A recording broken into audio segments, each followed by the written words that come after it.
자, 오늘 21번부터 30번까지 세 번째 강의 시작하도록 하겠습니다. 데이터 모델링의 관계에 대한 설명으로 가장 적절하지 않은 것 찾는 거죠. 자, 데이터 모델링의 관계에 대한 설명으로 적절하지 않은 것. 관계는 존재적 관계와 행위에 의한 관계로 볼 수 있다. 나누어 볼 수 있다.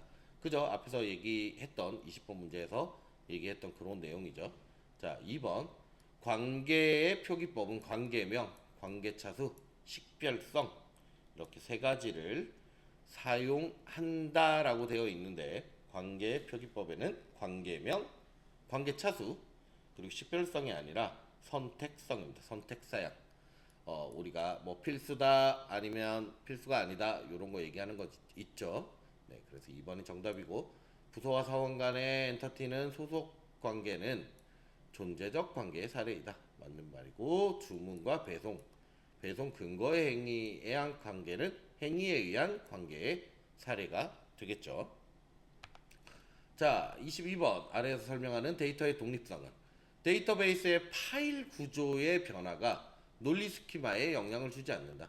자, 데이터베이스의 파일 구조의 변화는 논리 스키마, 예, 그렇죠. 그래야 되겠죠. 파일 구조가 바뀐다고 논리 스키마가 바뀌면 안 됩니다.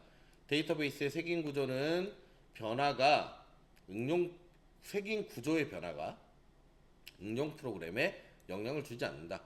어떤 인덱스라던가 이런 거에 대한 변화가 응용 프로그램 자체에 영향을 주면 당연히 안 되겠죠. 그래서 우리가 이거는 데이터베이스와 시스템, 그리고 데이터베이스와 응용 프로그램 이런 것들의 물리적인 독립성을 얘기를 하는 겁니다.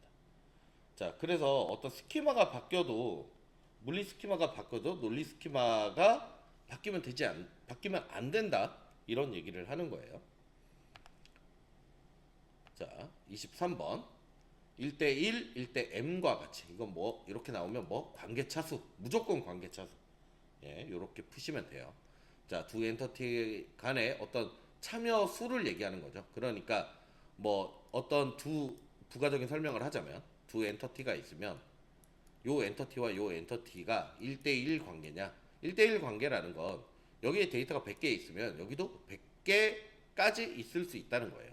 1대 n 관계는 여기에 데이터가 100개 있으면 여기에는 훨씬 더 많이 있거나 또는 별로 없을 수도 있어요. 오히려. 예, 그게 1대 n 관계입니다. 예, 그런 걸 우리가 관계차수라고 얘기하는 거고요. 이건 부모 자식 간의 관계 뭐 이렇게도 나중에 나눠서 말씀을 드릴 수가 있어요. 이거는 아마 나중에 조인을 한다거나 조인에 대한 공부를 한다거나 이 과목에서도 다루는 내용이니까 일단 거기서 또 다시 내용에 대해서 풀이를 해보도록 하겠습니다. 자, 두 개의 엔터티 사이에 어떤 엔터티가 있는데 엔터티 사이에 정의한 관계에 대해서 확인해야 될 사항으로 적절하지 않은 것을 얘기하는 거죠. 자, 분석하는 거예요. 얘랑 뭐가 1이랑 2번 엔터티가 있는데 이게 뭐냐, 이게 어떤 관계냐, 뭐 이런 거 얘기하는 거죠. 자, 두 엔터티 사이에 관심 있는 연관 규칙이 존재하는가. 여기에서 서로 관계하고 있는 규칙이 있는지를 보는 거예요. 여기에 데이터가 있으면 여기에 있어야 된다던가, 이런 연관 규칙. 뭐, 1대 n 관계냐? 뭐, 이런 거 보는 거죠. 자, 두 엔터티 사이에 정보의 조합이 발생하는가. 예를 들어서 여기는 뭐 사원, 여기는 부서 테이블이다. 그랬을 때 어떤 사원에 대한 부서 정보는 여기 가서 얻어야 되느냐 하는 그런 내용, 이런 정보의 조합이 필요한가 이런 얘기를 하는 거죠. 그리고 업무 기술서 장표에 연결 관계를 가능하게 하는 명사가 있는가가 아니라 우리는 요거 헷갈리게 만든 거죠. 동사가 있는지를 봐야 돼요. 동사. 예, 우리 동사 뭔지 알죠? 뭐뭐 하는 거, 뭐 그런 거. 이건 뭐뭐 해야 한다. 뭐 구매를 해야 한다. 또는 뭐 뭘 만들어야 한다. 두 관계를 만들려면 그래서 동사를 찾아야 된다. 업무 기술서 장표의 관계 연결에 대한 어떤 규칙이 서술되어 있는가. 규칙이 서술되어 있는지를 알아야 이 연관 규칙도 찾아볼 수가 있겠죠. 네. 자, 25번.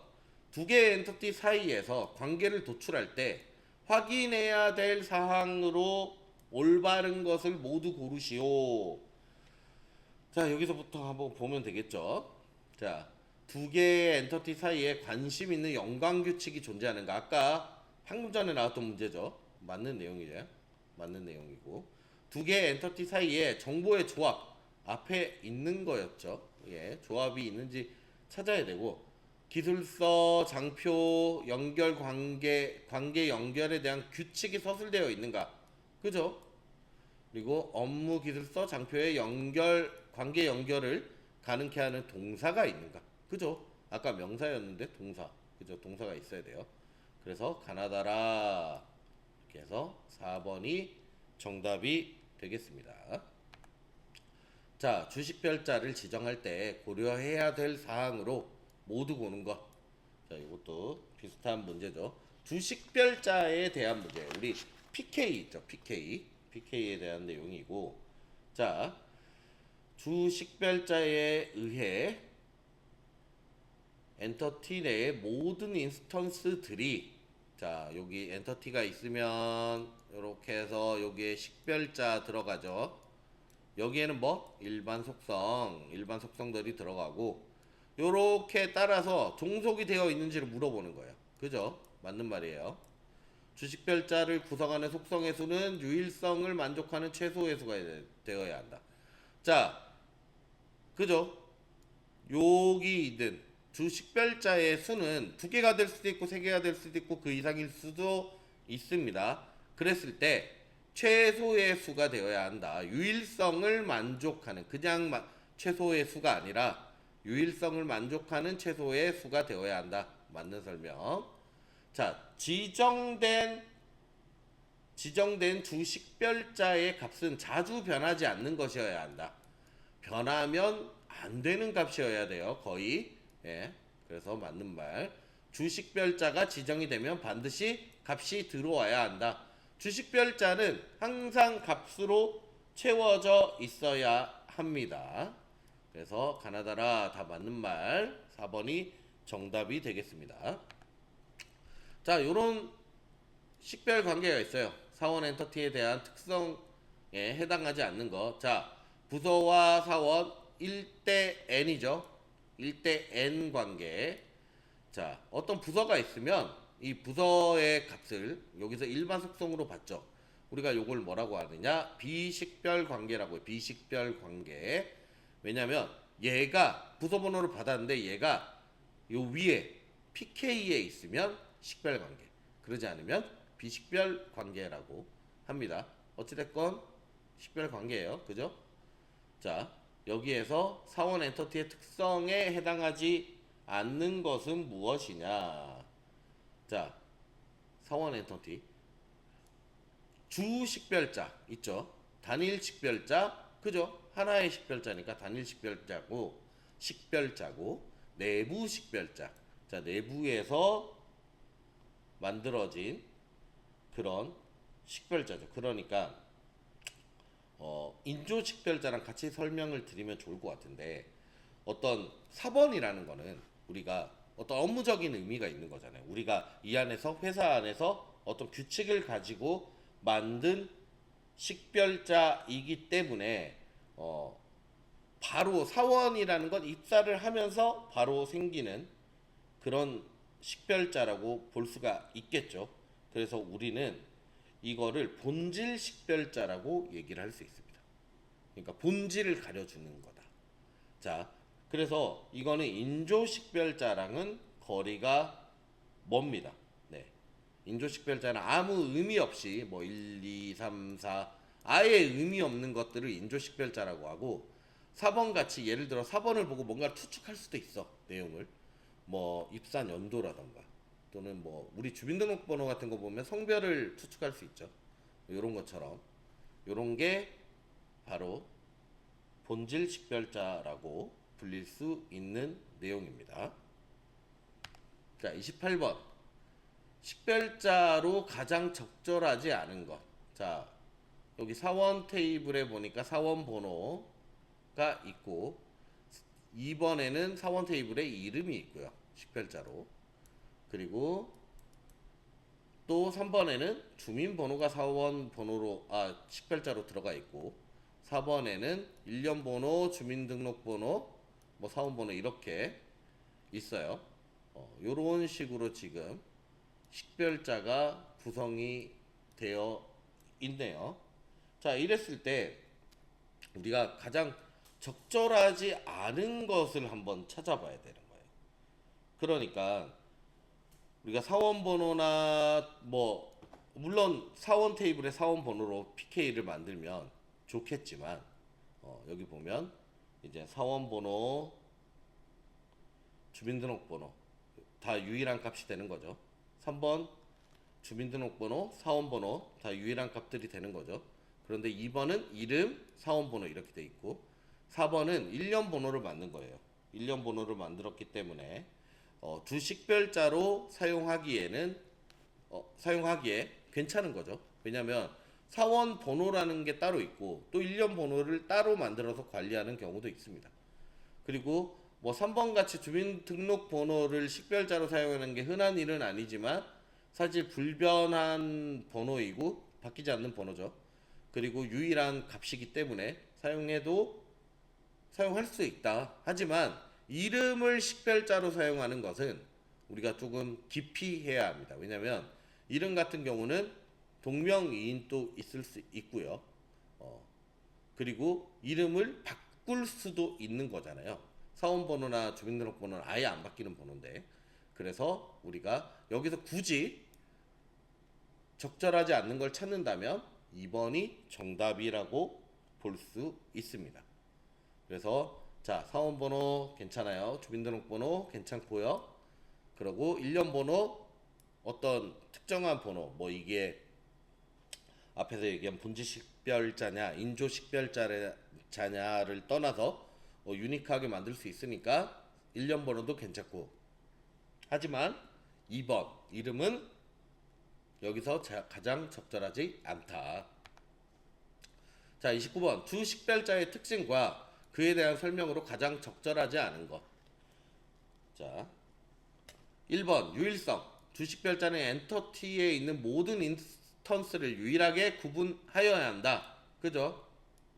유일성을 보장받아야 됩니다. 2번 존재성.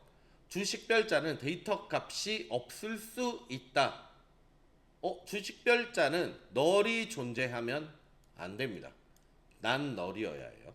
불변성. 주 식별자가 한번 특정 엔터티에 지정이 되면 그 식별자 값은 변하지 않아야 한다. 그저 불변해야 되고 최소성. 주 식별자를 구성하는 속성의 수는 유일성을 만족하는 최소의 수가 되어야 한다. 맞죠? 그래서 정답은 2번이 되겠습니다. 자, 오늘 마지막 문제 30번 문제죠. 데이터 모델링에서 비식별자 관계로 연결하는 경우 가장 적절하지 않은 것을 찾는 거죠.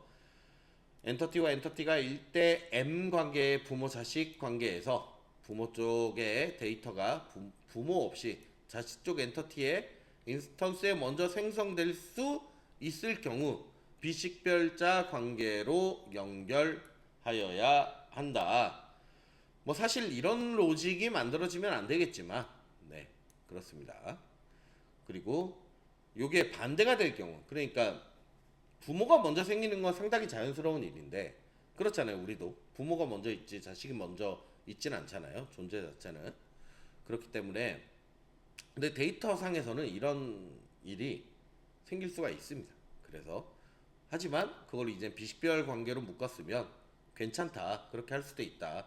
자, 부모 엔터티의 인스턴스가 자식 엔터티의 인스턴스보다 먼저 소멸할 경우 비식별자 관계로 연결해야 한다. 이것도 마찬가지죠. 1번이랑 비슷한 말이에요.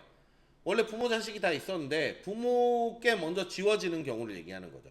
삭제가 되는 경우. 이것도 비식별 관계로 연결을 해야 한다. 그렇죠. 맞습니다. SQL 문의 조인 관계를 최소화하는 경우 비식별 관계로 연결이 되어야 한다. 자, SQL문에서 조인 관계를 좀 줄이고 싶다, 최소화하고 싶다라면 식별 관계로 가는 게 맞습니다.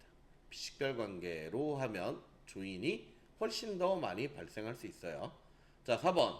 자식 엔터티의 식별자가 부모 엔터티의 주 식별자를 상속받아 생성하는 것보다, 자, 이거는 식별 관계를 얘기하는 거예요. 별도의 주 식별자를 생성하는 것이 더 유리하다고 판단하는 경우 비식별자로 연결이 되어야 한다. 맞는 말이죠. 그래서 정답은 3번. 아래에 있는 내용들을 보면, 자, 뭐 강환관계, 식별관계, 그리고 뭐 실선, 이런 것들은 다 주식별, 그러니까 식별 관계를 얘기하는 거예요. 그러니까 부모 엔터티와 자식 엔터티가 같이 PK로 연결되어 있는 경우를 얘기를 하는 거죠. 그렇지 않은 것 비식별 관계로 이야기를 합니다. 여기서 뭐 약한 관계라고도 얘기하기도 하고요. 그 다음에 자식의 어떤 주식별자 구성을 독립적으로 하고, 그 다음에 상속되지 않아요. 주식별자가 상속되지 않고 따로따로 만들어진다. 그 다음에 선택적 관계이다. 그러니까 부모를 따라갈 수도 있고 값을 따라가지 않은 경우도 있다. 그럴 때 비식별 관계로 맺어지게 되는 겁니다. 자, 여기까지 30번까지 문제풀이 진행해 봤습니다. 다음 영상에서 뵙도록 하겠습니다. 감사합니다.